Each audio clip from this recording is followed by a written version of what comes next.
What's good, friends? List episode 87 of the Gamecast coming at you. Diablo hasn't necessarily had the hottest of streaks over the past generation, capped off with the meme-worthy announcement of Diablo Immortal for mobile. But with the recent announcements of not only Diablo 4, but the long-rumored remaster of Diablo 2, has the narrative started to turn a corner for the better? So, this week, we look at the announcement of Diablo 2 Resurrected, and what fans can expect given Blizzard's previous outings at remasters, and just how its release could affect the community when it comes to supporting both itself and the upcoming 4th entry. Plus, after reports of its fate being decided soon, EA and BioWare have officially called it quits on development of Anthem's revamped update. While it's unfortunate to see the team's hard work fade away, is their transition to focusing on Dragon Age 4's development in the best interests of BioWare both internally and externally?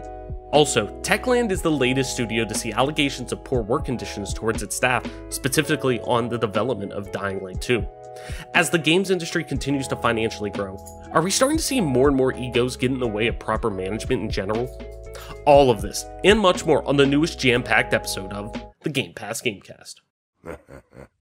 Now the fun begins.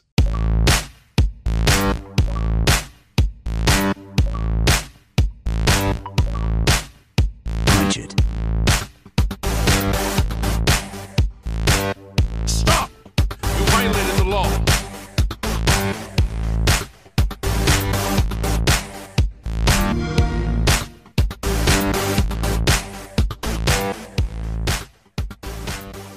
Welcome back to another episode of the Gamecast, your weekly go-to podcast for all things Xbox Game Pass, and PC gaming, including news, rumors, and conversation around them damn good video games.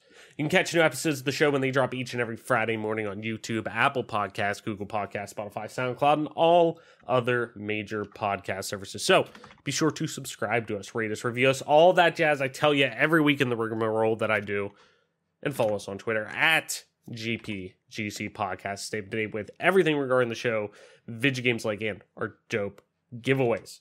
I'm your host, as always, Travis White, aka Travis, on most internet platforms. Joining me, as always, my partner in crime, Mike P-Pack. Mike, what's good? What's going on?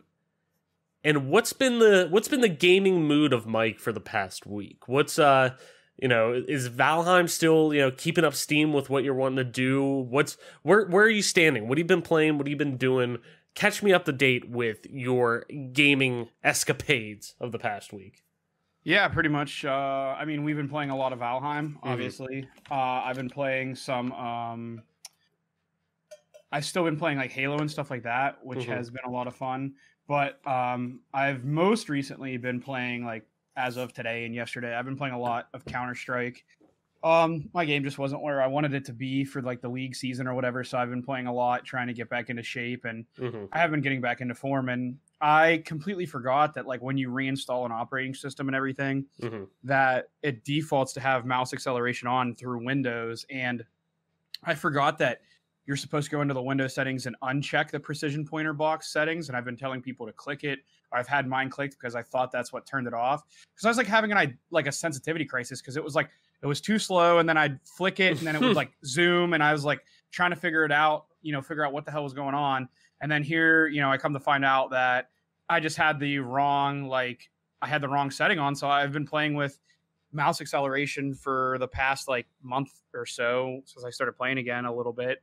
And I've played 2,500 hours of CSGO without mouse acceleration. So I was wondering why I was playing so bad. And then, I find that out. So just trying to get back into shape that way, because obviously that's a little bit crazy to be playing on the wrong settings. But now I've seemed to have figured it out. So today has been a lot better for playing that game in particular. And every other shooter, I couldn't figure out. Like, I just thought I was like old and washed. I'm like, man, I just don't have it anymore. Just hang it up, old man. And then I turn the right settings on, and it's like, it's wonderful. Like, what happens if you actually have the right settings on? Right. Oh, for sure. And I mean, for a game like that like demands and requires absolute pinpoint precision with pretty much everything you do, like, what the fuck are you going to do elsewise? You know what I mean? Like, for the most part, like with a game that like just surrounds, like, it requires you to be ingrained into every single gun that you use, knowing spray patterns and whatnot, and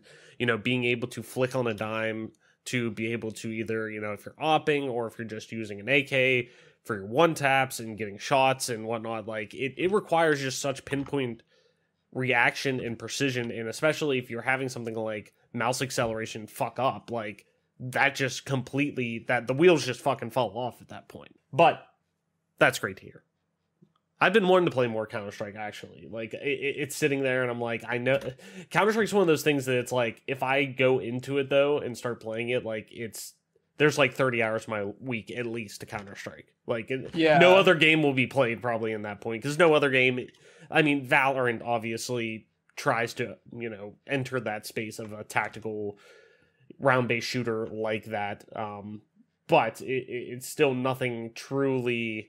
It's like everyone who tried to put out like Pokemon clones back in the early 2000s, or, you know, tried to catch the craze of like certain battle royales and things like that. And there's like the staple games that are just literally the, you know, trailblazers with it that, you know, you just, it doesn't touch it. It's like getting the like Cheesecake Factory cheesecake at a store and bringing it home and be like, yeah, it's good, but it's not like it is at the actual restaurant. Like it takes a special, you know, touch for that. You gotta, there's only one place you can get that kind of feeling, and that's with Counter-Strike when it comes to an FPS of that genre that no other game, you know, comes close to. But on my end, though, kind of been a hodgepodge of stuff. Like I said, we finished last week, my fiance and I finished Resident Evil 3. We'd started playing a couple different things like the Mario 3D World re-release that came out recently, but that's obviously Nintendo. Don't want to talk about that too much. But and obviously still been playing some Valheim here and there with you guys. You know, obviously Adam's been the one who's been very much fallen into the black hole of Valheim, which is great to see him find a new game like that. But the one game, though, that I have been playing a lot of recently, or at least been the go-to whenever I'm at least playing on my PC or whatever, consoles are different, but on my PC is, I've been playing a lot of Destiny 2, which is kind of odd for me because usually I go in such spurts with that, but I think it's right now just given we're in that post-holiday season lull a little bit of releases. You know, there's some stuff that came out, like I still need to get around to checking out Hitman 3, and some other things like that, but in terms of right now, we didn't get that huge, I guess Hitman really was that January game that usually we've been trying to get, where Capcom usually controls that, you know, atmosphere and that stratosphere of that, you know, for the past couple of years, it's been Resident Evil 7, Resident Evil 7, Monster Hunter World, then Resident Evil 2, and then last year Resident Evil 3 came out a little later, and now Resident Evil 8 Village is coming out in May, but, you know, it's still, usually they've been owning that space, and there's usually a bigger game at the beginning of the year for me, but this year's been a little different, where now we're kind of back to that, oh yeah, it's going to be a little bit of a wait until something, you know, massive comes out, which is good because it's giving me an opportunity to, like any working adult, dive into my never-ending backlog of games that I want to play or have to play still.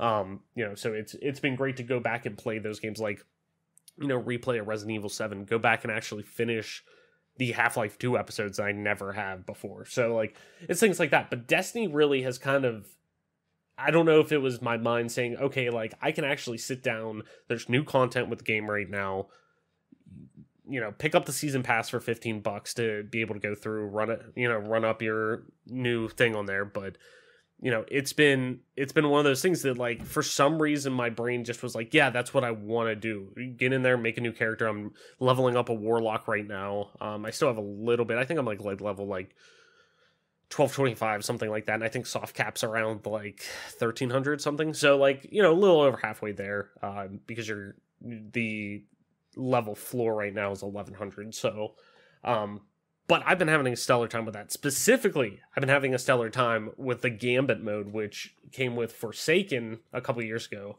And I, for some reason, have never played it. Don't know why. Like I said, I've only ever put like maybe 40 hours into Destiny. So, and it still has, I still have my gripes with it, especially now with seeing kind of the vision of what Bungie had planned right now for new light, and them going free to play and whatnot, and the Destiny content vault with right now, since I think it was November, I believe, they've since sunsetted and vaulted the Destiny 2's like original base game campaign, which for a lot of players Bungie is specifically going free to play, which is great because it gets, more new players in. But right now it seems like they are very much, and to a degree rightfully so, catering to hardcore Destiny fans, long-term Destiny fans, which I can completely understand. And hey, we want more people to get in if they see, 150 gigabytes, if not more, to commit of your hard drive onto, for this game. That is asking a lot for people, so, I get it, but it cuts out, it's really hard for new users and people who are semi-new to the lore of Destiny, because I played Destiny 1, but I didn't grind it out or anything like that, and, Destiny 2, I had, just recently, the past year, started putting more time into it, because to me, nobody touches still gunplay like Bungie does. It's still absolutely stellar. But it's hard to pick up and actually invest yourself at times because there's content missing, where it's like, sometimes you could jump into a specific game and you'll be like, oh yeah, you could honestly get in at any point and you'll enjoy the series, yada yada, cool. Not whenever you're releasing multiple expansions and, new yearly content that has new campaigns that's building this lore off of, that changes the whole world at times. Like, it to me, it makes no sense to necessarily vault the original campaign. I could see if it's like, some additional planets that provided an extra mode or something like that. But like, we're talking base game content, and that to me is a little iffy. But Gambit, though, that came with the Forsaken expansion a couple years ago, which is competitive co-op, is fucking fantastic. And I've been having a fucking blast with that. And I think I have like one more or two more levels to get through to max out right now on that. And absolutely hands down, so much fun. It's basically doing, mini like waves of it. Well, it's pretty much like mini strike missions, only you're competing against another team and you kill enemies. They drop motes, you go and deposit the motes into your bank, and after a while you can, if you get 100 motes, you could summon a primeval, which is a pretty much like raid or strike boss at the end, take down that, and whoever takes down their primeval at first wins. And you can go across, like, you can go through a portal that will take you to the other team's side of the map that you can't access normally, but you can take this portal there and it'll access their map and you can take out them. And, if you die holding motes, you lose them. Like, it's really, really fun. There's a lot of strategy to it at times, but it's really, really, really fun. I've been having a blast with that. So that's been carrying a lot of my Destiny experience right now. And the loot's been pretty good getting out of it. So it's like, hey, I actually want to invest time going back into that, but I digress. Mike, before we get into the show too much, let's quickly head through Button Mash, because we do kind of have a little bit of things to talk about with Button Mash. If you're new to the show, Button Mash, we run through our quick hit stuff, just some quick hit news stories for the week before we set the table for our big topics of the week. So let's kick off Button Mash, starting with Henry Cavill, my boy Superman, Geralt of Rivia, in the Witcher Netflix adaptation. Great show, honestly, recommend. Even if you're not a fan of The Witcher, but I digress. Henry Cavill, who has already brought Geralt to life in Netflix's Witcher, has just teased that he may be working on a project set in the Mass Effect universe. That's right. Cavill shared a photo of himself on Instagram with the words, quote, "secret project or just a handful of paper with random words on it? Guess you'll have to wait and see. Happy hump date. Hashtag hump day, hashtag secrets." Included with the image was part of what appears to be a script that is a, quote, handful of papers with random words on it, but it is too blurry to make out from what is on the page. Though Game Pressure used a program called Focus Magic to remove the blur, and the clearer image reveals such words as Cerberus, Talzora, and Geth. And IGN was also able to use Focus Magic themselves to fix the image and can confirm that those words do appear, as you can see in the attached image. And we'll actually throw that in the description as well, just so you guys can see it. It is pretty cool. Fans of the Mass Effect franchise will immediately know that these are words and characters pulled right from the beloved trilogy. And furthermore, actually, it appears that the text Cavill has shown in that picture comes directly from Mass Effect 3's Wikipedia page. So keep that in mind. Call of Duty Warzone is almost definitely receiving an invasion of zombies, as leaked challenges point towards the inclusion of the undead as part of the Season 2 update. As spotted by Drexel Intel on Twitter, a series of challenges have seemingly leaked, which mentions how players must kill zombies in Warzone. Quote, in Warzone, eliminate 8 zombies before the first circle closes, one reads, with others asking players to use shotguns to kill zombies or rapidly kill 2 or more zombies multiple times. Here's another, how do I want to put this? Idiotic, I feel like, isn't the term, but I feel it should be harsher than that, Mike. But carjackings are on the rise in Chicago, and as a result, one local lawmaker is proposing a bill that could potentially ban the sale of violent video games in the city altogether, because sure, those two correspond or correlate. As reported by the Chicago Sun-Times, Democratic Representative Marcus Evans Jr. has introduced a bill that will amend the city's 2012 law that prevents the sale of violent video games to minors to be expanded into a full ban. HB 3531 will take a ban that applies only to people under the age of 18 and expand it wholesale. According to the summary, HB 3531, quote, amends the violent video games law in Criminal Code of 2012, changes provisions that restrict the sale or rental of violent video games to minors to prohibit the sale of all violent video games. As part of a growing concern over the increased rate of carjackings in the city, the lawmaker is proposing a ban on games like Grand Theft Auto. Activision has announced that not only will Tony Hawk's Pro Skater 1 and 2 be released on PS5 and Xbox Series X, which is the most important thing to us with the show, on March 26, 2021, but it'll also be coming to Nintendo Switch as well later this year. Tony Hawk's Pro Skater 1 and 2 on next-gen consoles, PS5 and more specifically in our case, Xbox Series X, will feature new next-gen upgrades, including giving fans a chance to play in 1080p at 120 frames per second or in native 4K at 60 frames per second, spatial audio, and much more.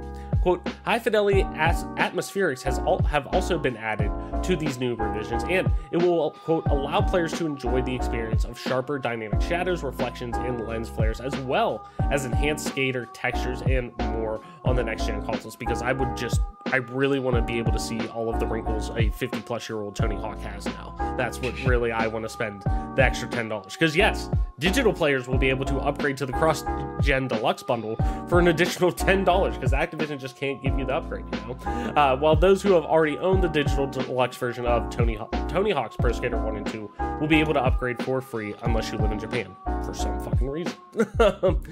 Epic Games has announced that any player, and I'm telling you, Mike, you may want to listen to this because I feel like this just applies to you so directly, it's right on the nose. Epic Games announced that any player who purchases its loot llamas in-game in its PvE Fortnite Save the World mode will receive 1,000 V-Bucks for free, pending the approval of a class action lawsuit settlement later this week. I know you were waiting on that, Mike, so much that you're like, damn, those 1,000 V-Bucks from me playing Save the World that I do all the time. I have an archived version of it, even though they took that part down. Like, I have it saved up, man. I've been waiting on this. I've just been waiting on this all along. Before Fortnite took over the world with its free-to-play Battle Royale mode, if you've been living under a rock, Fortnite was a PvE multiplayer game, later renamed Fortnite Save the World.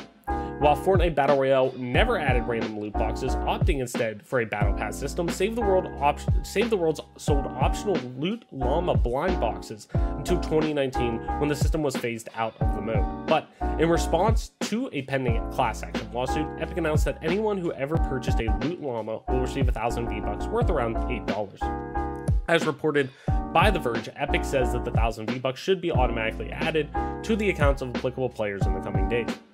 Following a failed attempt in 2018, Mike, rapper Soulja Boy, perhaps known for his best song, their words not mine, Crank That, Soulja Boy, is apparently gearing up to release another new video game console. Stop the fucking presses, man. Hey man, you gotta give him like an A+ for just continually trying. I will. You know, my God, I'll give the guy credit. You know, it's. I'm just at a loss for words. I'll just be quite honest. So on February 20th, Soldier Boy tweeted, quote, "Coming soon at Soldier Game." When you go to at Soldier Game, the newest tweet reads that they are, quote, "building a new console from scratch. All new design, all new games, all new deals. Let's make history." There's also an Instagram account that has 3 images of the upcoming console, and not only does it look similar to an Xbox One S or Series S, the photos are also accompanied by a controller that looks very much like the PS2's DualShock 2. So, you know, he's trying to talk to multiple audiences here. A little bit of everything. Yeah, hey, that's cast your net as wide as possible, man. Shoot that shot. I give him the credit. I do. And Mike, before we wrap up here and head into our big topics, Xbox Games with Gold for March 2021 will include Xbox One titles Warface Breakout and Vicious Attack Llama Apocalypse, as well as the 2008 Xbox Live Arcade release of Metal Gear Slug 3 and the Xbox 360 title Port Royale 3. Warface will be available all month from March 1st to the 31st. Metal Slug 3 will become available on March 1st, but will leave on March 15th. And starting March 16th, Port Royale 3 will be available for free until March 31st, and Vicious Attack Llama Apocalypse will be free until April 15th, according to Xbox Wire. So, Mike, before we head into our big topics and news for the show, anything you want to run back and touch on before we start heading into the meat and potatoes of the show? Yeah. Actually, I have a... Oh, he's ready. He's jumping. I actually have another button mash topic to throw into the fire. So let's go. I love it. So this one, you know, you guys are probably used to hearing Travis's voice when it comes to the news articles that we're kind of covering. But they're probably like, fucking finally somebody else. I did my homework, and I've come with something that's just a little different. It's definitely on topic. It's definitely important. So the title of this article that I want to cover is just briefly, Halo Infinite received help from Gear Studio, the coalition, and this is by I'm gonna say Liana Rupert from Game Informer. I'm sorry if I butchered that name, but there's a video game. Mike, we've been doing this show now for what, 87 episodes now? Yeah. On a weekly basis, how many names do you think I butcher? Like, be frank, a lot. So trust me, you messing up one time is totally justifiable.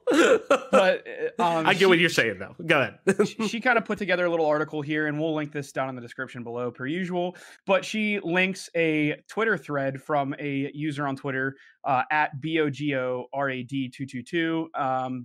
Goes by the screen name Timmer20 or 222, which is basically showing prominent players and developers in the coalition having listed Halo Infinite experience on their resumes. So then a Microsoft spokesperson spoke up and said, as we've done in the past, the coalition chipped in to help out with the development on Halo Infinite on a temporary basis. It is fairly common for members of the various Xbox game studios to lend their expertise to games other teams are working on, much like how members of 343 have contributed to other XGS products throughout the years. Basically, what it sounds like, and this is something that like harkens back to the fact that I was huge in saying like there's no way Halo Infinite releases in 2020, and if it releases in 2021 it's probably going to need a miracle. And it looks like they've been kind of tapping into the coalition for quite a while now, and that's great because when I was thinking about it at first, I was reading some of the Twitter responses to the Game Informer tweet about it, and there was a lot of people saying, oh, this doesn't bode well for the release. And then other people were kind of chiming in. And to me, at first, I kind of panicked. And I was like, well, that's not good if they're trying to scramble at this point. But in all reality, the coalition has done a really good job on the Gears games, especially Gears 5 was really polished. Solid game. I feel like they're trying to get back, find that identity again, which is something 343 is struggling with mightily right now. Kind of finding that identity, what they're going to do, where they're going to go. And to me, if you can code if you can code a language, and you can code PCs, but for me it's more like if you can code games, if you design games, if you develop games, and you're in the Xbox family, why wouldn't you be tapped on? I think not only is that a really good thing, because I think it says something a lot about human beings who ask for help, or companies that ask for help when they know they need it. It takes a really big person, or really it takes someone to swallow pride and ego, and that's the biggest thing that comes with asking people for help. And at any point is you have to swallow ego, you have to swallow pride, or out of sheer desperation. And I think this is more of the first two. I think this is hey, you guys have done great work. We definitely need some more help over here. Would you guys be willing to come over? And they did it. So that's that topic right there is going to be thrown into Button Mash. And I've kind of already given my opinion on it, and you're free to do so. Outside of that, I will say, it's there's a lot of kind of crazy news coming in. Not a lot of it pertains to me. So I'll just touch on Henry Cavill, who did a fantastic job as Geralt of Rivia. And there you go. You got it. I thought that I wanted to say Riviera, but I was hearkening back to Buick Riviera from Dust: A Tale of the Wild West. Hell yeah. That's like how my brain works. Like I have these really like far back memories that sometimes are like, oh, this is what you're talking about. It's like, get back there. I'm not talking about you. Right. But I thought that he did a fantastic job in The Witcher. I thought that Netflix did a wonderful job with that show overall.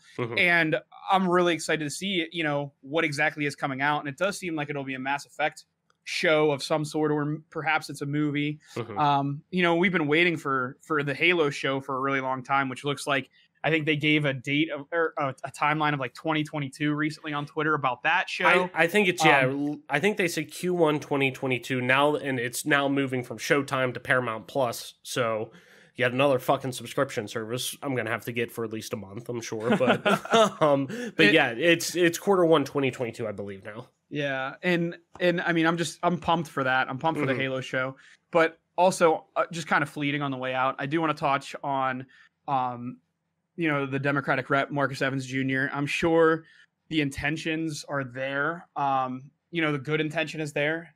But in the city of Chicago, and if any of our listeners are from Chicago, I will say, like, I've been to the city. I've been to the south side, the rougher part of the town. I've been to the north side.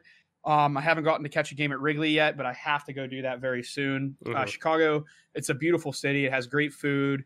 A lot of great people that I know are from Chicago. But there is a lot of issues with that city in general. And it's kind of like Detroit when it comes to mind, of like not a lot of opportunity in certain parts of that city that can cause rise to crime. When people feel there's a certain amount of, you've never been poor, like living in some really bad situations in America, poor, and you've never been desperate to make money or thought that was the only way to go about it. So I will say, like, it's a shame that people are carjacking, and my heart is with Chicago. And I think as a country, we really need to do a lot better job altogether. We live in the richest country in the world, and there's a lot of people that fall through the cracks. We have to do a much better job at picking up cities or people when they're down. And this is no exception, but this is also such a swing and a miss to try to ban the sale of violent video games, because there's been numerous studies done by psychiatrists, by psychological teams that show that there isn't a correlation, between violent video games and violent behavior. There is a lot of reasons that people have violent types of personalities or behaviors. It can be, I suppose, looked at as, oh, well, this kid was fine until he played Mortal Kombat. But and there's people like me who are like, I started playing Mortal Kombat when I was like 4 and was doing fatalities, and I've played first person shooters all my life, but the thought has never gone through my mind to go out in the real world and solve my problems with a firearm or something of that sort. I've gone through depression. I have mental illness battles that I go through. It runs in my family. I haven't ever had that feeling in the pit of my stomach that I wanted to go out and act on it. So I can't say that, like, just because I'm not violent because I've played violent games so much, so long, that nobody else can be. But I think we have come a long way in society as to trying to uncover and diagnose why certain people are the way that they are based on their nature. How can we raise our men to be better? Because I feel like that's something that America has struggled with since the 60s, probably, is how to raise men to be better for a lot of different reasons. Not that there's not bad women out there, but you talk about how far misogyny has finally started to try to get pushed back. All those things are great things, but there's a lot behind the scenes causing these uprisings, these criminal behaviors that go so much further than violent video games. And you just banning violent video games and pretending like that's going to solve the problem. What happens when you ban violent video games in Chicago and there's still as many murders as there are and things of that nature? Then what is your next excuse? Because it just feels like you're trying to build up a straw man, which is what they're doing. So to me, like, I just think everyone can do a lot better as humans, trying to figure out what is going through people's heads, what chemicals are at play, what past things have happened to people to make them the way that they are. All those things come to a head when someone decides to act like this. So I think that there's a lot of things at play, not just, oh, if we ban GTA 6, this is going back to like, to ban the goddamn Grand Theft Auto games, man. Like, they've been trying to get rid of these games for so long. The goddamn Grand Theft Auto games. It's just such a tired argument. Like, just listen. At every point, somebody's gonna find something about life out. And for a lot of us in that age bracket, when Grand Theft Auto San Andreas came out, we learned a lot about life because of the hot coffee cheat code. All right, listen, you're gonna learn about it at some point. I'd rather it be, oh, cool, what's this? Whoa, what's going on here? Like, God forbid. I mean, like, I get it, but in all jokes aside, and seriously talking, like, if you're that worried about the content that your kids are getting to, that should fall upon you as a parent. Like, okay, for me, for example, and to be honest, my dad listens to the show, and I'm sure he is not shocked by this by the least little bit, but shocker, I played mature rated video games before I was allowed to, like, duh, every kid did. So, but, like, they thought, okay, like, cool, we'll review the things that we want you playing as a 10-year-old, and if we feel that's okay, cool. And not saying my parents, are right and nobody else's are, but, like, some people thought, hey, I think it's okay that my kid plays this. Like, if at 8 years old or whatever, or I'm trying to think, Grand Theft Auto 3 came out when I was 8. I think so. Yeah, it came out in 2001, I believe. Anyway, so, like, yeah, they're probably not rushing out to get me that game. And they're like, well, it's mature rated, he's not mature. Like, at that point where killing people and shooting people and whatnot, like, yeah, we don't really want him doing that till he can maybe comprehend at, a certain age, like, hey, don't do that, or hey, this isn't real life or something like that. Maybe we don't want, because you're impressionable at that age. I get it, but like, at the same time, once I got to about 10 years old and, like, Halo's out and Halo 2's on the horizon, and they saw, oh, it's mature rated, but I showed them, hey, like, this is what it is. They looked at it, they're like, oh, the reason why it's mature is they're shooting a gun and, some, like, purple blood comes out of elites and blood comes out of people in a non-realistic way. Like, yeah, that's fine. He knows the difference between that and now, at that point. Like, and he's not sitting there playing Sex Simulator or some shit like that. Like, yeah, like, it just falls upon, like, that's where, like, I just see, like, that falls upon people being a parent compared to, like, just because it's out there. I mean, there's no way violent video games are ever going to, like, go away. Like, that's going to happen. And at this point, too, every piece of media you consume has a tinge of violence to it, probably at some point, because violence is just it is a natural human thing to happen. Like, that is, if there was no violence, like, at times, like, our evolutionary process probably would be a lot different. So, like, violence is just a natural human reaction at times. Like, is it right all the time? Absolutely not. But, like, it's not going anywhere. Like, there's violence in every piece of media, and it falls down to, just because, yes, you can interact with a video game, and I understand why people sometimes put that above, a movie or whatnot like that, because the whole process of games is to become immersed in them and fall in love with these worlds and whatnot. I mean, hell, we talk about it all the time. Like, that's part of our whole shtick here. But like, you know, it's that whole portion of it that it's like, okay, well, if you're that concerned about it, it should fall upon the parents. Sure, maybe like if it is that big of a deal and you think it's going to, you know, restrict that, which they've been doing for how long now, put a rating system on it. Hold people accountable to the rating system. You know, even if you don't want to sell them to anybody under the age of 17 and a parent comes in wanting to buy it for their kid and they say it's okay, still don't sell it. Like, I don't know what you want me to say. If the kid's there, don't sell it. Like, do things like that. But at the end of the day, it's like, that shit's not going anywhere. It's just not. And there's no correlation. There's been no correlation to, because people just like to think that, oh, it's video games. Anytime that they could try to, they think punch down, when really they're fucking punching up on video games at this point. That, you know, they just think, oh, it's the low-hanging fruit. Whenever it's a multi-billion-dollar, you know, industry at this point that has well moved upon that and proven that video games are art and all of this stuff that, you know, these are the same people who say that, but then turn around and say, you know,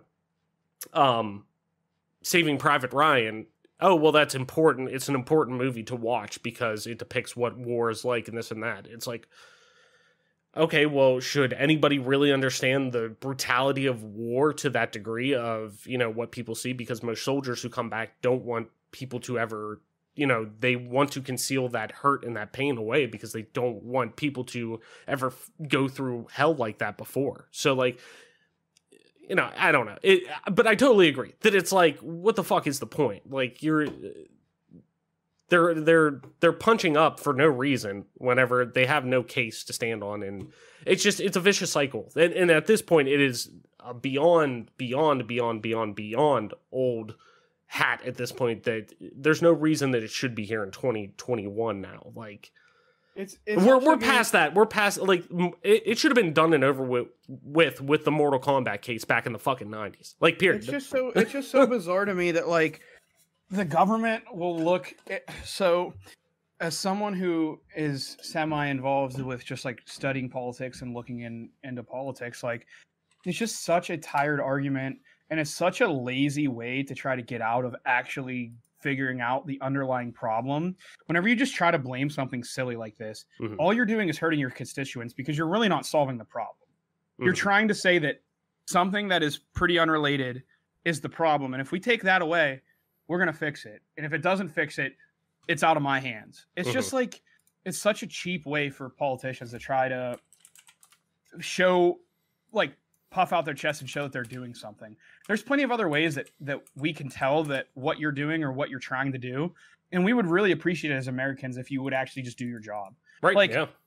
It's just, I don't want to beat on a dead horse because some of our listeners aren't American, which is cool. But like, the whole thing is just like, I'm just sick of it all. Like, just do your job. Like, I'm sick of hearing about how you're trying to get Trump. Like, cool. Yeah. Like, you lost multiple times already. Just do your job. Right. Just do your fucking job. You promised things when you came in. If you're not going to follow through on your promises, you're not going to win the second term, and that's fine. But it's going to kill the Democrats. They're never going to win again. Right. Which is like the same thing I said about the Republicans after Trump. But nevertheless, let's continue on. I felt like, you know, we kind of drummed on about the carjackings topic, but I feel like it is kind of important. No, it definitely is, and I totally agree that I want to touch on that because that is important. The fact that we're still talking about this is, to me, is just asinine.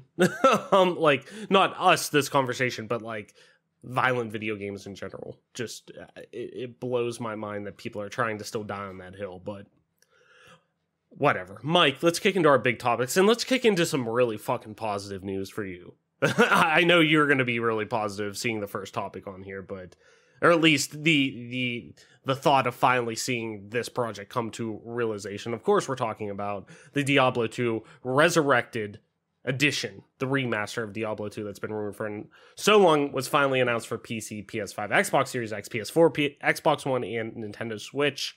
This write-up comes from Ryan McCaffrey over on IGN. As always, link in the description. Go over there. Check out all the articles that we mentioned on here. Make sure everyone gets clicks and whatnot. Blizzard Entertainment and Vicarious Visions, the former Activision Blizzard subsidiary that was recently folded into Blizzard proper, has announced Diablo 2 Resurrected. The the long-rumored remaster of the 2000 action RPG classic.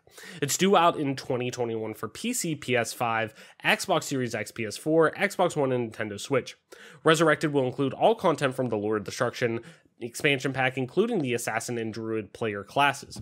The announcement was the climactic moment of Blizzard 2021, aka BlizzCon line. There we go, tongue twister. Blizzard's virtual celebration of its company's games and community after the COVID-19 pandemic caused the cancellation of last year's event. Quote, "It's a great time to bring back Diablo 2. Diablo franchise executive producer Rod Ferguson, formerly of the Coalition himself, Gears head there, told IGN, referencing last year's 20th anniversary of Diablo 2 and this year's 30th anniversary of Blizzard itself. And he was clear, quote, "It's a remaster, not a remake. We wanted the game. Diablo 2 Resurrected has a modern 3D layer on top that features particle-based rendering, dynamic lighting, and, where appropriate, upgraded visuals and sound. On PC, PS5, and Xbox Series X, the remaster will run at 4K and 60 frames per second. PC will also support ultra-wide monitors and gamepads. On the Xbox One and PS4 families of consoles, along with the Nintendo Switch, it will run at lower resolutions. Cross-progression will also be supported on any platform that chooses to enable it, according to Blizzard. Underneath, though, is the original game at 800 by 600 resolution. And like Halo Combat Evolved Anniversary and LucasArts Special Edition of Monkey Island 1 and 2, you can press a button to switch back and forth between the original game and the remastered version, which is fucking awesome. Cinematics, however, can't simply be up-res. Blizzard and Vicarious Visions are, quote, fully remaking every minute of Diablo 2 cinematics, which amount to roughly 27 minutes of pre-rendered video. Quote, "It's like video game archaeology, learning how these things work," said Vicarious Visions design director Robert Gallerani. Quote, "Because we're using that old system to drive things forward, we keep everything the same. Since it's not a remake, we don't have to rebuild anything. It's basically like we're changing the oil, making sure it runs smoothly, but we're not rebuilding everything. We are literally combing every single piece of code." And he noted with a smile, quote, "When we do fix a bug, we have to be very careful because everything is interconnected." What he meant by that, Ferguson explained, is that Diablo 2 Resurrected team is, quote, "embracing the quirks." That means some of the now antiquated, goofy by modern standards, animations are still there, but some quality of life additions have been made. Some are just baked in, such as the new ambient noises like wind rustling the leaves in the trees and a shared stash so that you no longer have to make a mule character. Others will be opt-in, such as auto pickup for gold and loot drops for those who don't want to have to click on every single piece of loot on the ground. On PS5 and Xbox Series X, the team is, quote, "taking advantage of what's there on the new console, such as the aforementioned higher frame rate and resolution, as well as faster load times with the SSD drives afford." Blizzard is looking at adding things like ray tracing effects, but Ferguson was clear about not promising anything and suggested that if any specific next-gen upgrade were added, they'll come along after the game's release in 2021. Finally, with regard to multiplayer, couch co-op hasn't been added. Ferguson calls it a, quote, "bridge too far for this faithful remaster effort," but all of Diablo 2's original 8-player online functionality is still there. Fuck yes. And you'll now have the option to store characters on Battle.net for dedicated server play. Quote, "It's more secure when it comes to bots, item duping, and other cheating-related issues that ran rampant in Diablo 2 back in the day," Gallerani says. A technical alpha test is planned for the near future on PC only. Signups will happen on the official Diablo website, and testers will be randomly chosen, not unlike how it went with the original Diablo 2 beta back in early 2000. So, normally this is where I kind of set the stage for a discussion on the topic, but I'm going to be honest, I know Mike is probably chomping at the bit to kind of gush about this and, talk about this, man. So, I'm just going to make it super simple, Mike. What is your hype level set at for Diablo 2 Resurrected? Do you think this is, more of a play of good faith to the fan base after, the recent string of bad press before the announcement of D4, which was overall, pretty positive, but, with Diablo Immortal being announced and the memes that came out of that and just kind of the state of Diablo before and after that Diablo Immortal announcement up until the announcement of 4, was pretty sour. So, what does a project of this scope potentially do to the community and player base as well? to me, and I'll let you talk after this, I promise. It almost reminds me of like an MCC in Halo 5, when thinking of this, and how do you balance that community without completely segregating each side of it, So just fill me in on what's going through your mind whenever you see, this long rumored, we've talked about this rumor for how long now, saying, hey, it's pretty much saying, yeah, it's coming. We know it's coming. There's smoke. There's far too much smoke for there not to be a fire. So, where do you stand with all this, man? Yeah, it's definitely one of those things that when we talked about this, for the last couple of weeks, we've just kind of thrown around the idea of like remasters and remakes always kind of popularly pop up on this show, which is good and bad. But for me, I look at something like this in particular. And I was, a few weeks ago, we talked about how I would feel about a Diablo 2 remake. And obviously I'd be ecstatic. I'd love to play Diablo 2 with some updated, changes, but also the type of person that I have D2 installed right now. And if I was really feeling it, I could just go back and play. I think the biggest thing when I look at them, remaking this game, it's going to expose a lot of it's going to expose the beauty that was this game to a lot of new people. And I'm really excited over the fact that it's going to be cross progression over Xbox, PlayStation, and PC. Because I remember I got D3 for Xbox and I had it for PC, and it wasn't cross progression. So it was a little weird because you'd play on one, you could split screen, play on the other, which was really cool. But it was like, I don't know. I like playing on PC myself. But I'm excited because this could also mean that you could play with friends on Xbox or PlayStation, and there's not going to be, that much difficulty when it comes to like inputs and what would be different with those. The Halo 2 community, or Halo 2, the Diablo 2 community, excuse me for that, is something that is still alive. When new patches come out and they reset the ladder, there's always a big group of people that get on and they race to see their name at the top of the ladder. And I'm someone who did that a few ladder resets ago. I was like the 10th ranked sorceress in the world for a little bit, and granted there wasn't a ton of people playing, but there was a lot, and I was like level 86 or something. And then in true D2 fashion, there were so many bots that would just sit there and do hell bail runs to find items for people that they eventually took over the top. And I think that's the biggest thing that is hurting the D2 community right now, is a lack of new content, obviously, but also like the botting that goes on when it comes to like laddering and things of that nature. That really hurts because, for someone to sit there and do bail runs over and over again until you find the best gear, it could take you 1,500 bail runs to find the one piece of gear that you're looking for. Or you could go into a trading lobby and trade for it. Or, like touched on in the article, like duping items was somewhat common back then, where people could just use like bugs in the game to duplicate items a bunch of times to give them out or sell them or whatever they wanted to do. I think the biggest reason why people have been a little down on it is just all the botting that has happened, all the hacking. There's so many hacks, whether it be speed hacks, damage hacks, that really hurt the ladder running and things of that nature. So for that sense, like, I'm really excited for the D2 community because there's a lot of speedrunners that passionately speedrun the game. They're trying to get world records. These changes are going to be great. But also, with Blizzard, they're kind of on my naughty list, and for a good reason. They've done a lot of shady things in the past. Overall, it's a game that I'm going to spend a lot of time playing. I'm going to spend a ton of time on this game, as long as it's good, as long as it works. That's the biggest caveat for me being excited about this game. Normally, my hype level would be 10, but I'm just worried about the changes that could have been made to the game. Now, the little clips that I saw looked favorable. It looks like they updated the graphics. They updated the animations just to update the graphics, but outside of that, it looks pretty similar to what you'd expect from a D2 game, which is like awesome. I'm super pumped for that. So I'm going to give this a conservative 8. And when I say conservative 8, people are going to be like, 8 out of 10 is a lot of hype. Like, it would normally be 10 out of 10, no sweat. D2 is one of my favorite games of all time. Like, I love this game so much that even in 2021, I still play it. But I'm cautiously optimistic because too many changes or whatever could really hurt this game. And I know that they're making it look like it's out of good faith, but this is something that had to be in the works for a little while, because you can't just go through all the negative things that you've gone over D4 and then just come out and say, oh, here's D2. What I think happened with Diablo 2 is the same thing that happened with Master Chief Collection. Specifically, if a lot of people don't know, one of the reasons why the Master Chief Collection was so broken when it came out and stayed so broken, even to this day, Halo 2 is still kind of meh. Halo 1 has its moments. Halo 3 is finally starting to get up to speed.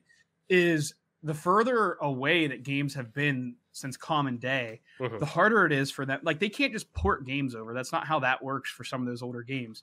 When they ported the game over, like Halo 3, and you unlimited the FPS, it broke the shit out of the game. There was a lot of things that broke the game. The field of view was like 72 in default Halo 3. When you opened up that field of view and opened up the FPS, the shot registration was goofy. The shot registration was set for 30 FPS, but you were moving at least 60, if not more, on Xbox. So all the shot registration was broken because it was still, you were seeing things, and there was like, it wasn't input delay, but it was like the game was actually delaying. Like, you would see an updated 60 frames per second, but everything was still happening in 30. So what you thought was happening was not what was happening. So for me, for them to remake D2, it's not a simple port over, update the graphics, throw a little polish on it, and release this thing. What they had to do with D2 is they had to completely put it in a cooker, figure out what was going to break, completely recode all that stuff, and then release the game. So this isn't like just they kind of just took a paintbrush, covered it up a little bit, and are throwing it out to us. I hope not, because if they want the game to truly work, they had to go in and recode this bad boy and release it.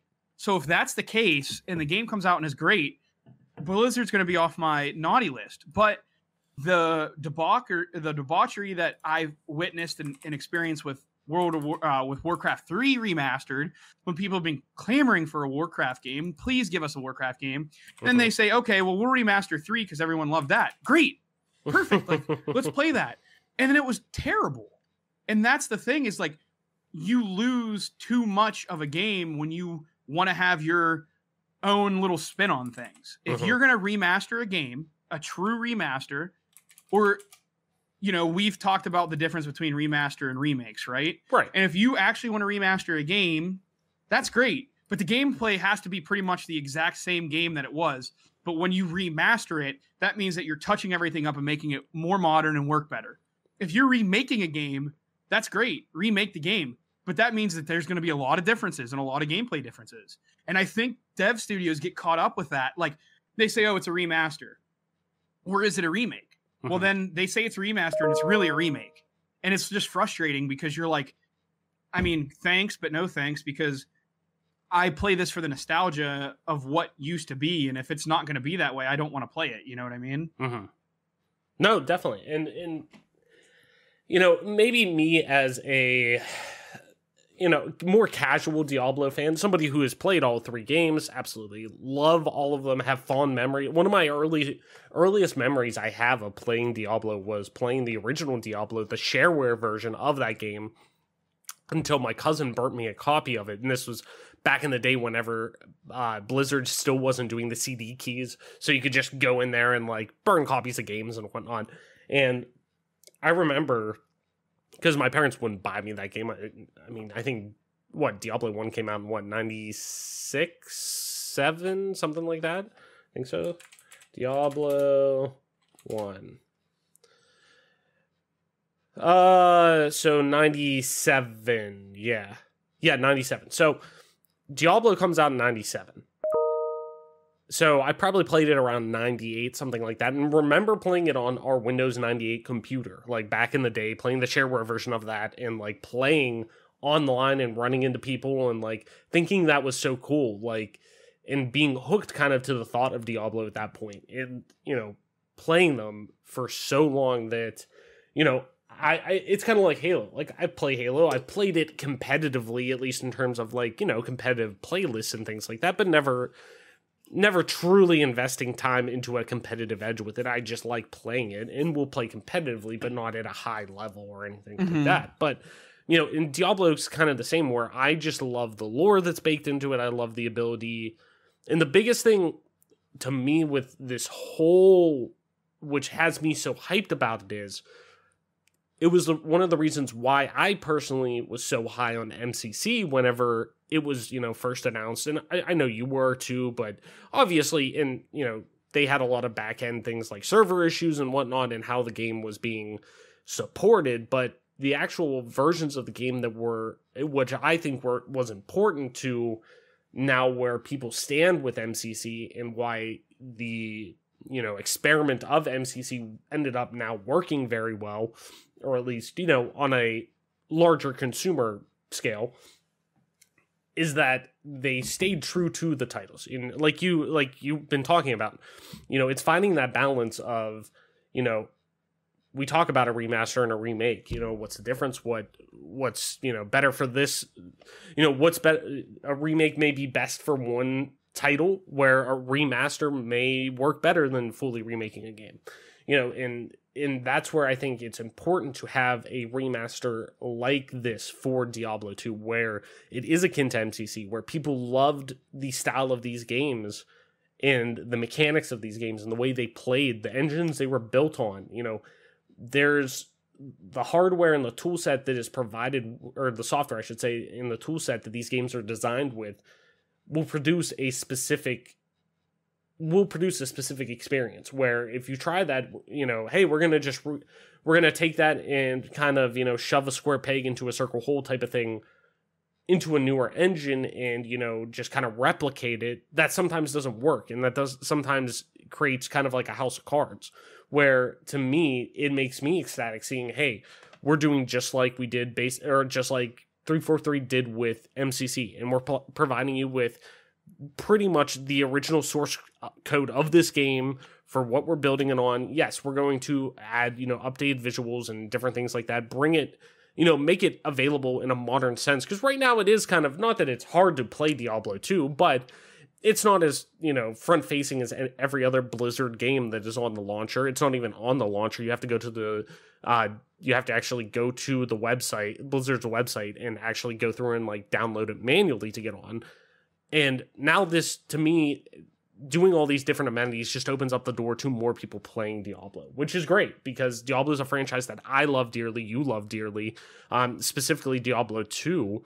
And I played more of 1 and 3, but still had a lot of, still played a lot of 2, but you definitely had a lot more, you have a lot more nostalgia for 2 than I do. But I'm so excited to play 2 again and have this, new experience with it and more people experiencing it. And it seems like they're doing it the right way that I think is the best option to appease all of their fans, or the most fans if possible, who are both interested in the game and those who are long-term fans like you that provide, hey, here is the game. It's updated in, some of the ways that will bring people in and not be so abrasive when they first jump in. But if you want that classic Diablo 2 experience, here you go. It's right here. You can hit a button too, and we can change it back to the original graphics if you want. So I'm a big fan of it. And I'm really interested to see what the response for this is, because it seems like a lot of people are really, up on Diablo 4, at least on a, widespread. I don't know about, you might, from more of people who play Diablo a little more hardcore and, have a little more specific, mindset for what they want out of Diablo. But from what it sounds like, a lot of people are high on Diablo 4 and at least the direction it's heading, compared to where Diablo 3 was and whatnot. So how do you think this is going to kind of balance between, this comes out, say, and you brought up, interestingly enough, Warcraft 3 and the remaster they had with that, which sucks because I wanted that to be so good, because I still haven't bought it because of just how all of the turmoil around it and negativity around it. But, Warcraft 3 is a game that I fucking adore, just like you do, but I'm curious to see, how is this going to hold up, since we haven't had, where Warcraft, we haven't had a traditional original RTS Warcraft game since 3, where Diablo has remained pretty much consistently the same, outside of obviously some different changes to the meta and things like that, but more so on a smaller scale. The dungeon crawling looter experience has remained pretty much the same as an action RPG. Where do you think this is going to, like, do you see there being any issues having both of these entities in Diablo, or is more Diablo experiences only better? Or are they only going to fuel each other in the long run? I think that the two games is something that a studio or a company as big as Blizzard will be able to handle. To be honest, like, I know we talked about 343, but the team of players that was working on 343 was so small. It kind of makes sense whenever things have happened in the game that make it not less than desirable as far as just purely like the game being broken. There was just such a small amount of players working on MCC that Blizzard's not going to have the same type of issue. I wouldn't think so. So for me, like, I'm still super excited. I think more Diablo is better. And I also think this will give Blizzard a chance to see, like, hey man, there's still a pretty big market for the classic Diablo experience, if that's what you want to like refer to it as, which is like cool, because I think, you know, some of the hardcore fans like me that were looking for a little bit more of D2 out of D3, like, that's what we want to see. And also, when it comes to Diablo 2, I'm excited because I think there are some overpowered builds and overpowered things about D2 that might turn some people off to it, that, you know, whenever you do a rematch like this, you can kind of right the ship on some of that. And there were some huge patches released in Diablo 2, especially with Lord of Destruction. One that comes to mind is like the nerfing of the Frozen Orb skill from the from the Sorceress, because at first that skill was super like OP, and it was very hard for people in duels and in like PVM. Like, it was really hard to balance that. And they ended up nerfing it to death, which, you know, was probably the right decision. And one of the ways they've nerfed it was they made pretty much every monster in hell mode, like, they made them all immune to frost, which, like, or immune to cold, which makes cold builds with sorceresses very difficult when everything's immune to you. So hopefully, like, this remake, they can kind of balance out the skills a little bit more and make, you know, more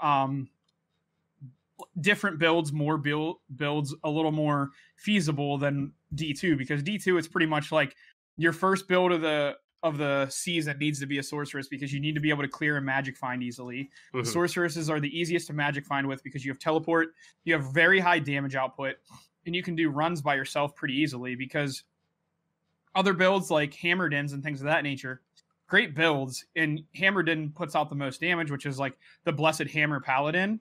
But the problem is they're gear dependent. Some of those builds are a little more gear dependent than a sorceress. Like a sorceress, you can pretty much have not that great a gear and you can make it through pretty well. Hammerdins and other like barbarian builds, even necromancer, stuff like that, you need good gear to be able to, you know, play in hell mode and things of that nature. So that's something I'm looking for, is like, how well can they balance the game out overall? You know, I'm pretty hyped for it. I don't foresee the same mistakes they made with Warcraft 3, because they released Warcraft 3, they got a lot of backlash for it.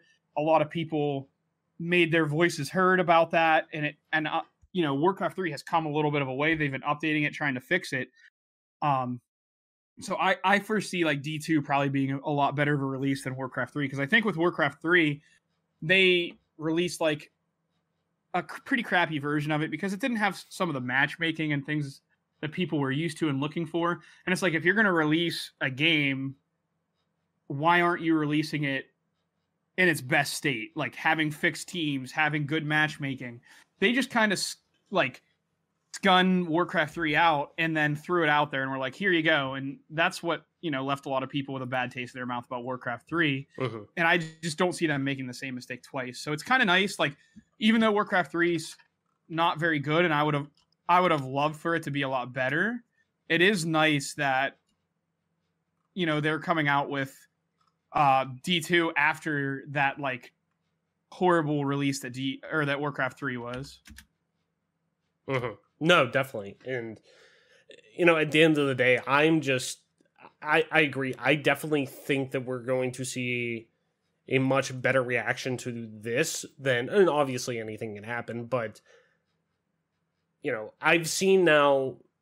we've seen what, especially too, when you talk about Rod Ferguson and, you know, what he did with the Gears franchise for so long. And, you know, if you look back, the Gears of War remaster that came out earlier in the Xbox One's life, was stellar, ran excellent. And, obviously there's, server issues and stuff that could pop up in that game, but sometimes that's also, a Microsoft issue, not necessarily a dev issue at times.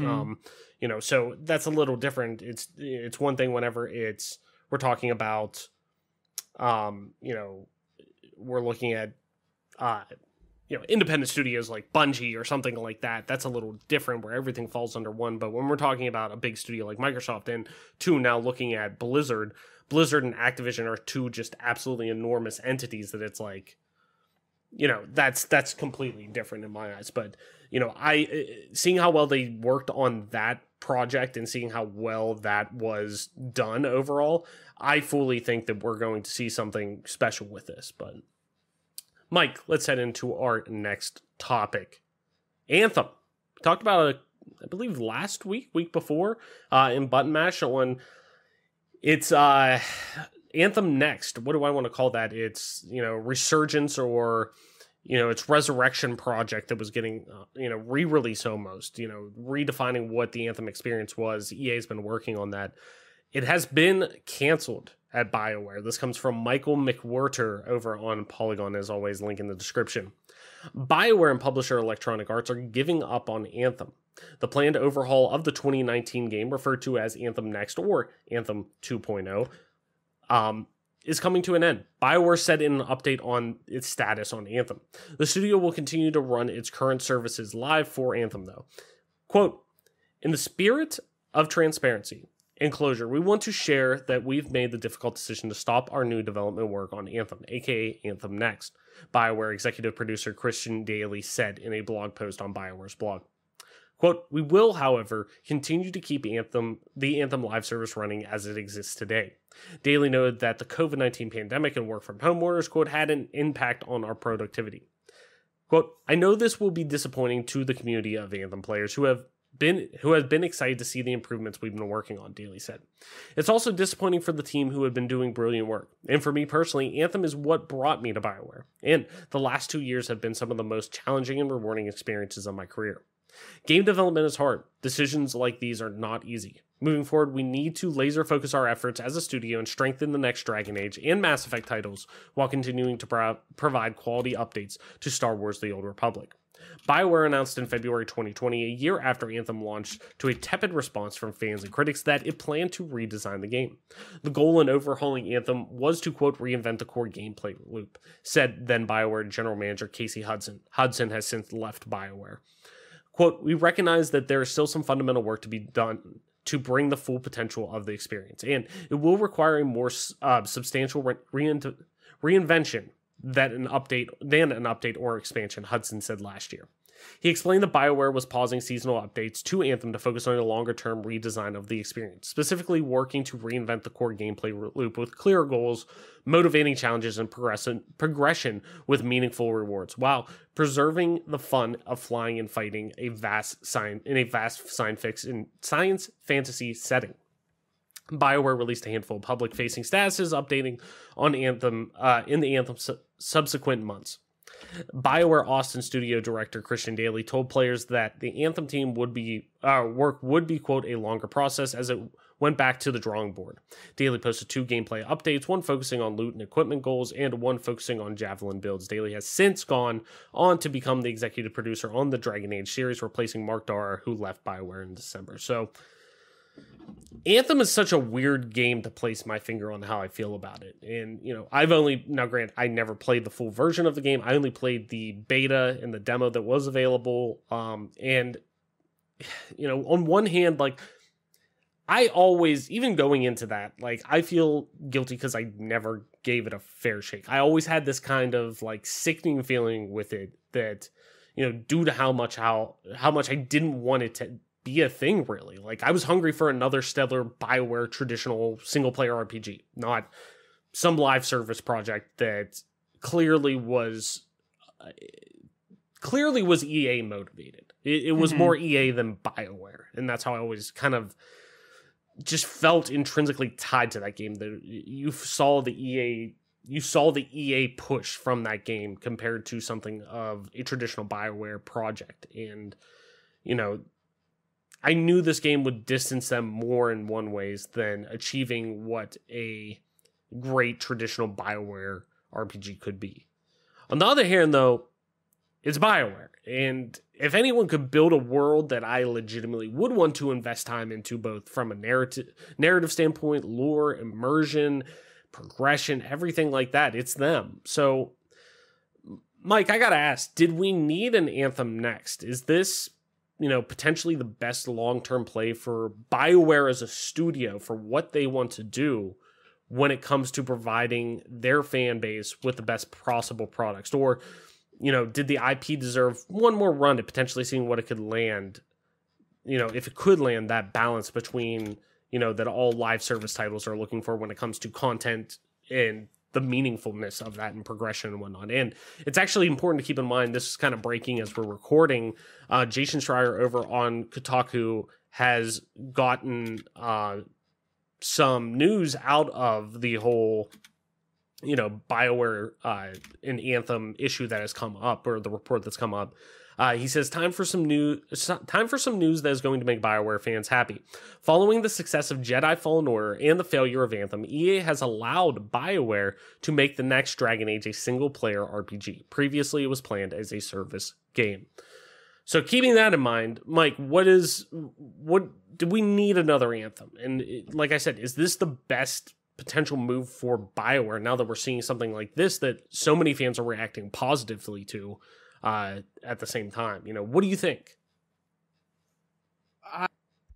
I'm kind of like you. It's kind of like a torn feeling, because like at one end it feels like they're kind of giving up on something that was getting better and people were genuinely starting to enjoy. And obviously you never want to see that, but at the same time it also feels like at the same point, like they're kind of putting something out of its misery, like it was poorly done in the first place. It's really a shame, because you just felt like BioWare was kind of, this was part of their redemption story. And it feels like giving up on it is going to hurt that redemption, because it was one of the things we kind of pointed to, and we said, you know, BioWare was getting to be one of those studios that was like a can't miss studio.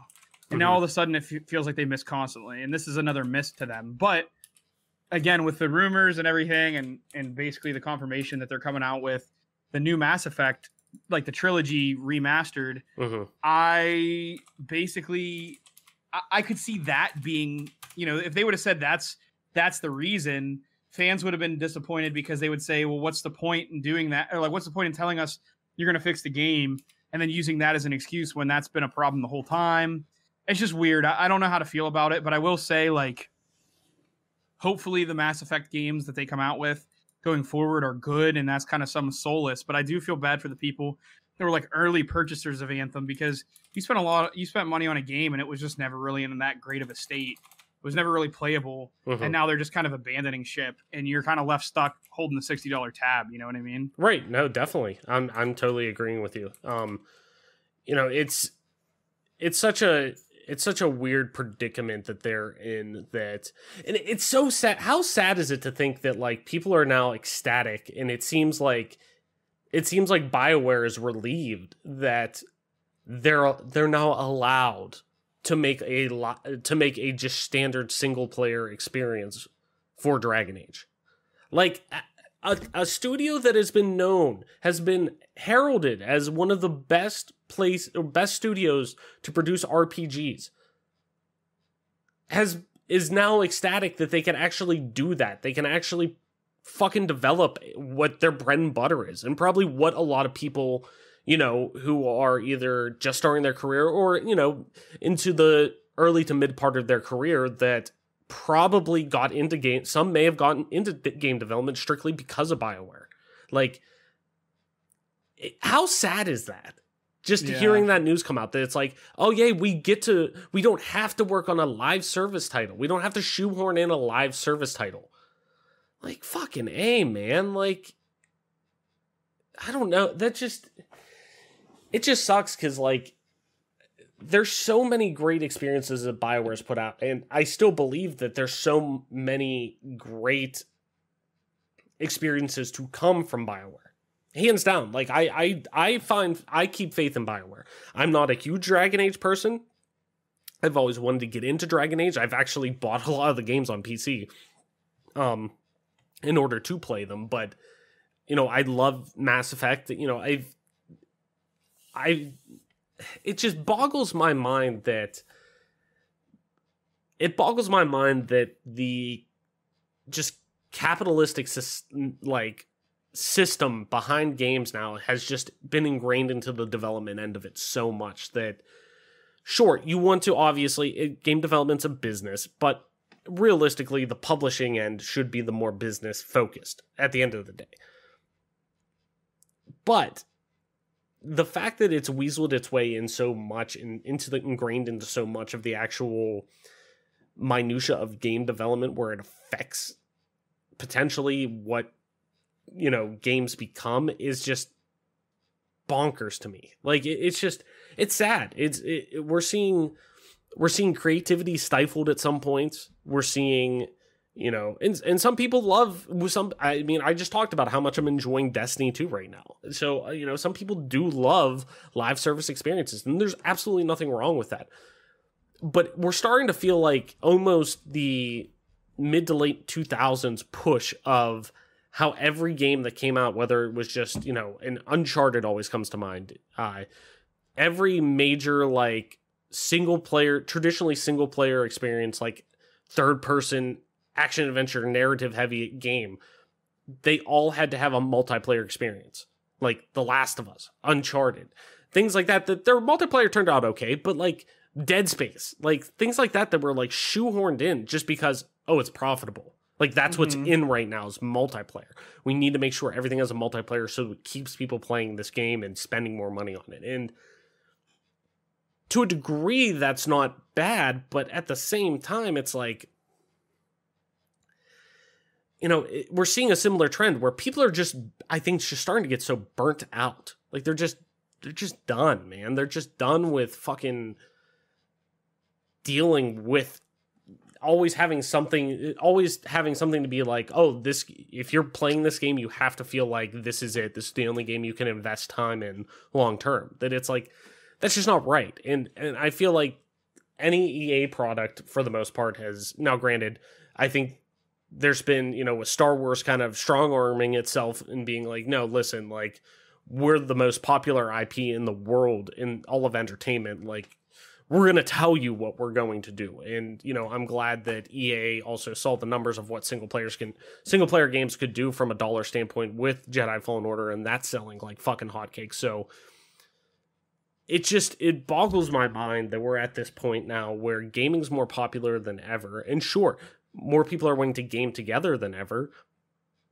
but that still doesn't mean that every single experience that comes out from, a AAA publisher should be something that can be played together at all points.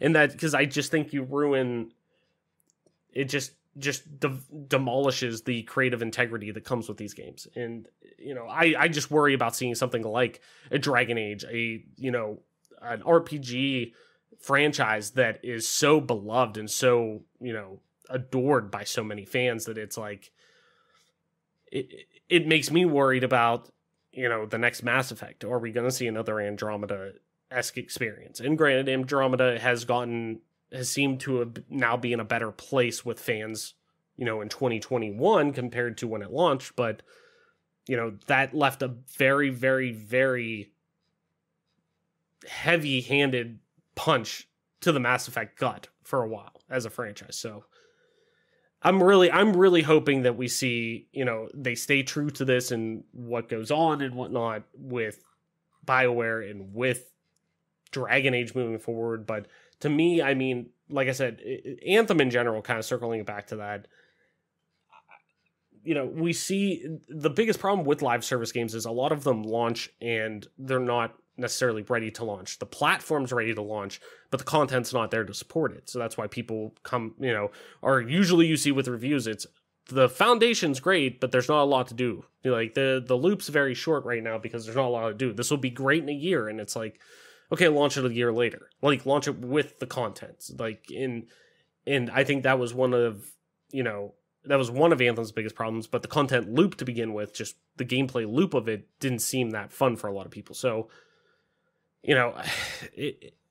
I'm just glad in a way that if this is what it takes, and it sucks because all of that work that I'm sure was fucking excellent that all these devs were putting into that, all this, man hours that are now gone into nothing potentially, hopefully we get something stellar from Dragon Age out of this. But, now that EA's allowing it, I'm happy to know that it's a single player experience because I had a feeling it was going to be service based to a degree. So now that we're at least seeing Dragon Age come back to its roots, I feel a little more confident in BioWare, because I will always have confidence in them to have the ability to put out a good game, but I worry, though, more than ever about EA. But hopefully this news that, hey, they're allowing more single-player experiences after they're saying, oh shit, single-player games still make us a fuck ton of money, more so than ever probably now, too. So I don't know. I hate seeing shit like that happen. But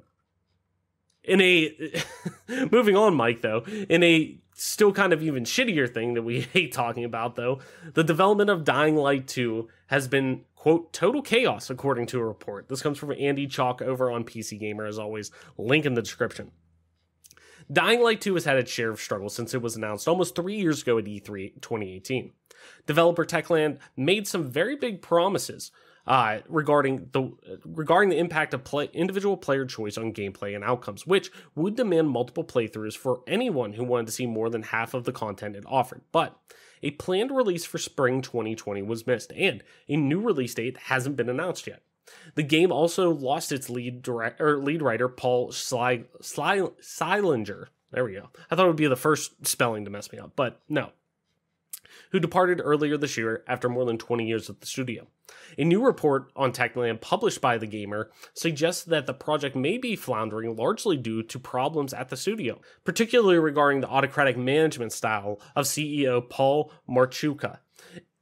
Interviews with 10 current and former employees allege problems including an over-reliance on external consultants who lack experience in the games industry, whose advice is often ignored anyway, conflict at the production level, a high rate of staff turnover, and micromanaging, with some developers characterized as the quote, eye of Sauron, which has collectively had the effect of stripping the game of its quote-unquote coherent vision.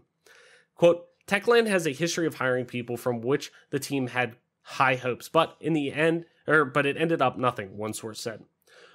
One such case for the design was hiring Mark Alblamet, a former game director with Ubisoft that was supposed to restructure how design was done at the studio. Even he, a veteran with 30 years of experience, couldn't break through the upper management that is harder to change than the spin of the fucking earth. End quote. New hires and consultants who don't follow the company's line end up sidelined, according to another source, which ultimately leads to their resignation or termination. Quote, to make a career at Techland, you have to be subservient. Techland's instance on using its own internal technology to power the games is also a stumbling block, according to some employees. Dying Light uses the Chrome engine, a proprietary 3D engine developed by Techland, but after the first game was released, the chief development officer at the time, Paul Saldani, man, they like to hire a lot of people named Paul. That's the third one I've seen in this story in a row. Wanted development of the sequel to be iterated in a more widely used engine like Unreal or Unity before bringing their work to the Chrome engine. Marchuka, however, insisted on everything being in the Chrome Engine 6. Quote, it slowed everyone down and that frustrated everyone, a source told The Gamer. He would ask people why they aren't working faster, and it was because the tech isn't up to speed. We can work faster, but we have to go here, and you're not allowed to go there. The experts know what the goal is, and they shouldn't be allowed the flexibility to do what's best. Zaldani, who was now the head up CD Projekt Red's Warclaw Studio, brought on consultants at his own to help build a more conventional workflow, but many of their suggestions were apparently not adopted. The system as it currently stands, one employee told The Gamer, is, quote, a production pipeline that changes so quickly and rapidly that it might as well not exist. More producers have been hired to help get the wheels turning, but reportedly often find their efforts blocked by veteran employees. The report touches on a range of other issues, such as producers interfering in design decisions. One source said producers on Dying Light 2, quote, cannot hold pipeline or milestones together, but they have time to redesign or argue about design. And constant micromanaging from upper management, which collectively points to an atmosphere of chaos and aimlessness at the studio and on Dying Light 2. Quote, what is going on in Techland is just total chaos, not iteration, said a source said. There are plenty of examples where there is someone responsible for a given feature, like a games director decides on something, but Paiza, a creative director, Adam Paiza Chizowski, and Marchuka just overwrite this because of some bullshit reason, like they've seen something work differently in another game, so we can do it like that. Marchuka defends the studio and its process, saying that, quote, trust in the flow of ideas in a large organization is a complex issue. Quote, we are currently working on creating an innovative game that millions of players around the world would love. And thus, we are constantly looking for methods that allow us to improve the transmission of fresh and interesting ideas, he said. However, not every idea is a good idea for the project, and not only the best and consistent ones with the vision of the project will be implemented into the game.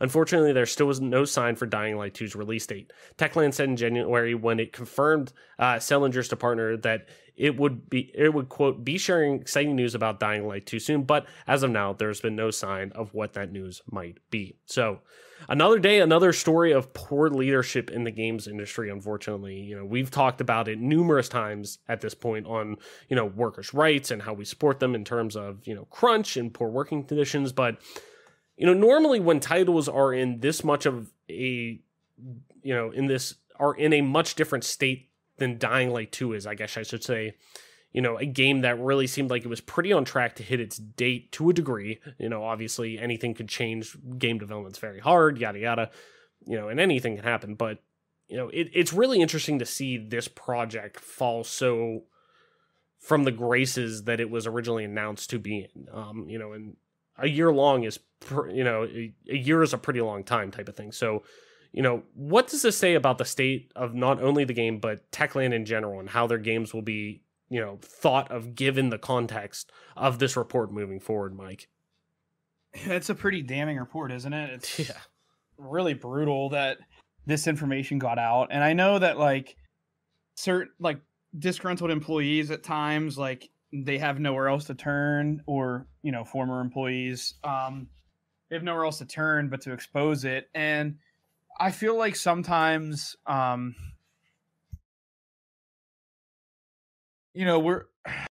this is such a weird topic because at most points I'm pretty pro worker. I really want the worker to get benefit, or I want their life to be better. Mm-hmm. But it's tough. I mean, if things aren't talked about, then things will never get better. But at the same time, if you expose things like this, it could hurt your own career. Mm-hmm. It's a very interesting situation brewing. It's always never good if employees are coming out and bashing employers or former employers. But it's I keep wrestling with trying to figure out if I could be in the middle on this. And I guess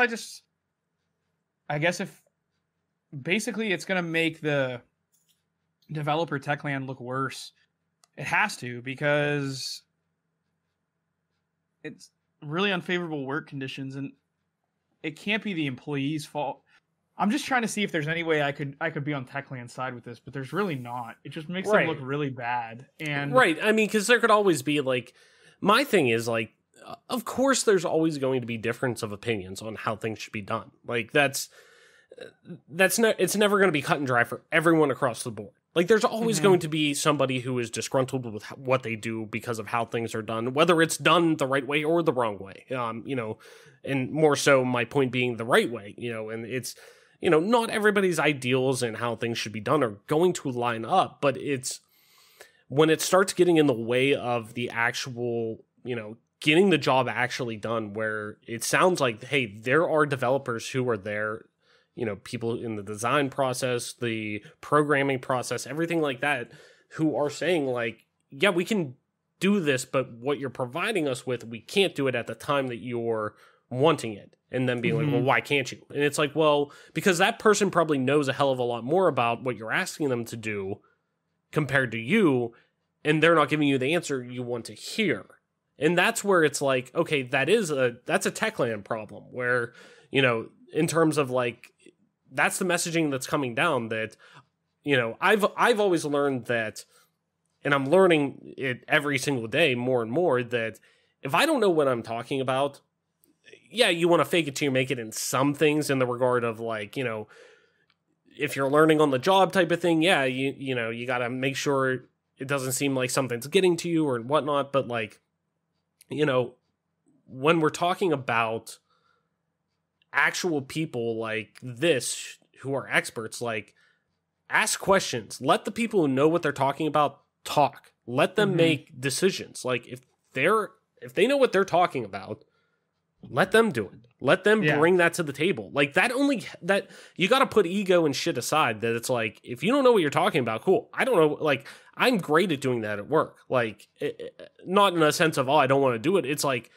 if I don't know what you're asking me to do, I'm going to ask you, and because that's your job to tell me what to do with it. Like, if you're asking me to do something I have no idea what to do on, I don't want to fuck it up. Like, I want us to succeed. So me trying to get us on the same page by asking questions and saying like, hey, I don't know what's going on. Can you fill me in? Can you show me how you want this done, or what you want this done, so I can make sure I provide you with quality work? Like, you know, and then have a conversation of, hey, or my boss coming to me, hey, I don't know anything about this. Can you explain this? Or how do you guys usually do this? Like, okay, yeah, I've done this a million times. Here you go. Like, it's synergy. And that to me is like management 101. I don't have a ton of management experience, but you know what? The interns I've had and stuff like that, like, I always tell them their voice matters. Everything that they bring to the table matters. Like, yeah, you know, sometimes I'll make some hard decisions that we need to do, and if I'm given that power and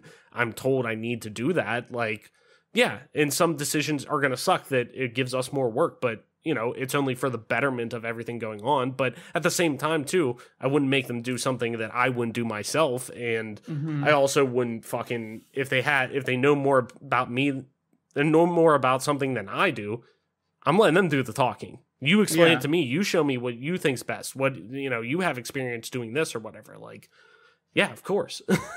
It's just, it boggles my mind. People have such egos that it's like, at the executive level sometimes, that it's like, why wouldn't you just, you're going to make yourself look way better by letting this person make that decision.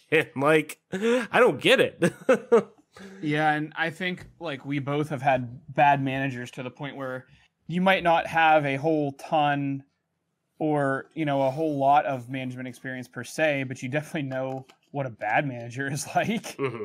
No, yeah, definitely. And I've seen good ones, I've seen bad ones, I've seen, you know, everything in between. And, you know, my managers that I have right now are absolutely fantastic, and they're great human beings first and foremost, but they are great at doing that, saying, hey, I'm not familiar with that, what do you think? But also at the same time saying like, hey, I have a ton of them saying, hey, I've been doing this for how many years now? This is what happens when we do this. And me being one, their understudy, and being somebody who, you know, is earlier in my career than them, saying, okay, yeah, you know more than me. Go ahead, make that decision. Like, or you tell me, like, I want to learn and do this. But if I've experienced different things than they have, they come to me and say, hey, like, what do you think about this? What have we done in the past for this? How would you handle this? Oh, it's blah, blah, blah. Okay, no, that's a good idea. Let's go with that. That makes sense. Like, it just doesn't, it seems like games have won, and maybe it's because the games industry is starting to balloon so big and so much more money is going into it and whatnot, that it just seems to be getting to a point where it's like, it's just, it's just bananas that it's like egos are starting to overtake the actual development. Yeah, it's starting to overtake common sense and just the actual development of these games and the creative process that goes into them to making the best product, where it's like, just get out of the way, man. Like, let the good shit happen and get your ego out of the way. But I digress.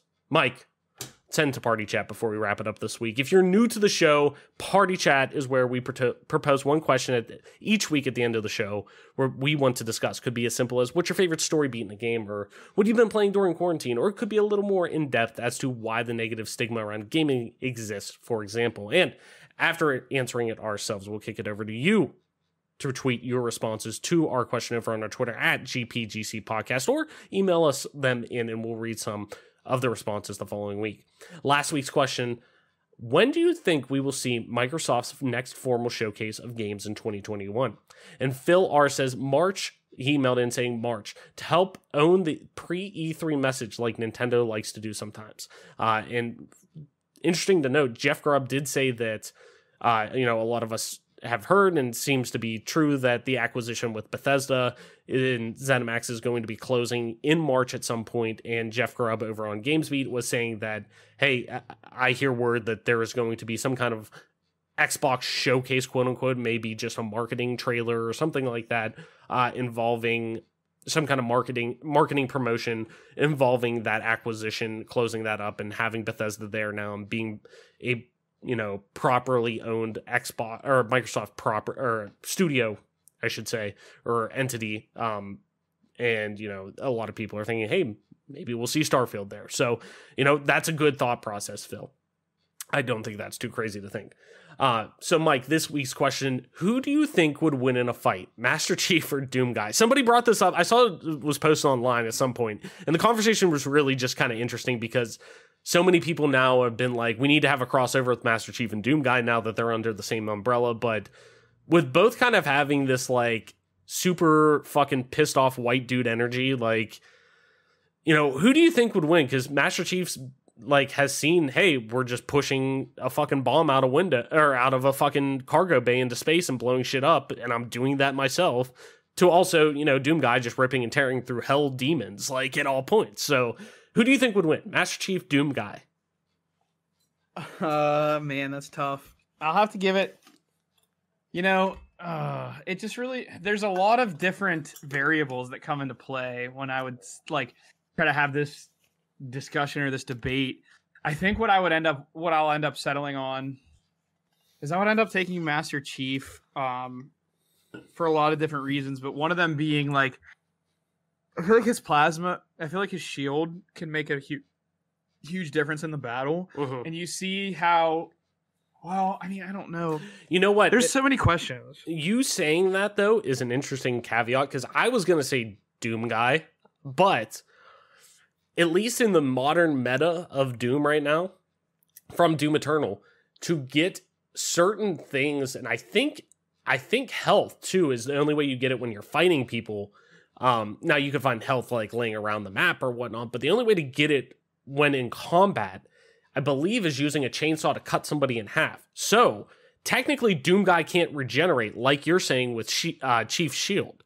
So Master Chief could technically get hit and fucking roll back, where Doom Guy, it's only, degenerating. Yeah.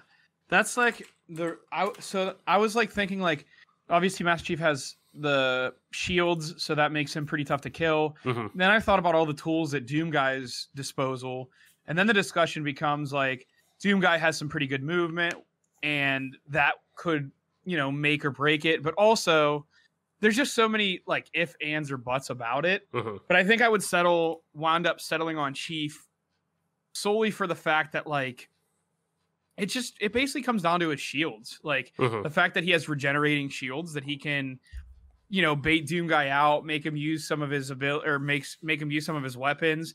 I think Master Chief would take it simply because of that. That's what I would end up having to settle on. I think I'm going to go Master Chief as well at this point.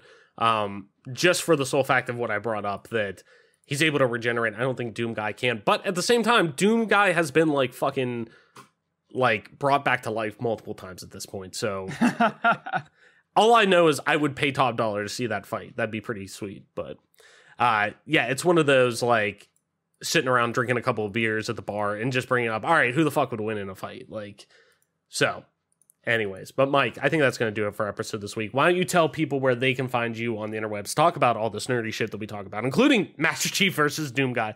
Where can people find you on the interwebs? You can find me on Twitter at TOYSXLDIER. That's Toy Soldier. The second O is an X. Or you can find me on Twitch at MP_Toy Soldier. And as always, I'm your host, Travis White, aka Travelus, on most internet platforms, including at Travelus_ on Twitter. That's TRAVLESS_. You can also find me streaming time to time on twitch.tv/Travelus_, same as Twitter. And if you want to play some video games with me, you can do so on Xbox Live at just regular old Travelus. That's TRAVLESS. And this, ladies and gentlemen, has been your newest episode of the Game Pass Gamecast, your weekly go-to podcast for all things Xbox Game Pass, and PC gaming, including news, rumors, and conversation around them damn good video games. You can catch new episodes of the show when they drop each and every Friday morning on YouTube, Apple Podcasts, Google Podcasts, Spotify, SoundCloud, and all other major podcast services. So be sure to subscribe to us, rate us, review us, all that jazz that I tell you every week, wherever you get a podcast at, and follow us on Twitter at GPGC Podcast. Stay up to date with everything regarding the show, video games like, and our dope giveaways. With that being said, Mike, I think that's going to do it for our episode this week. Thank you everyone so much for listening, sharing, and being a part of our growing community. Game on, wash your hands, listen to the doctors, Black Lives Matter, and we will see you next week.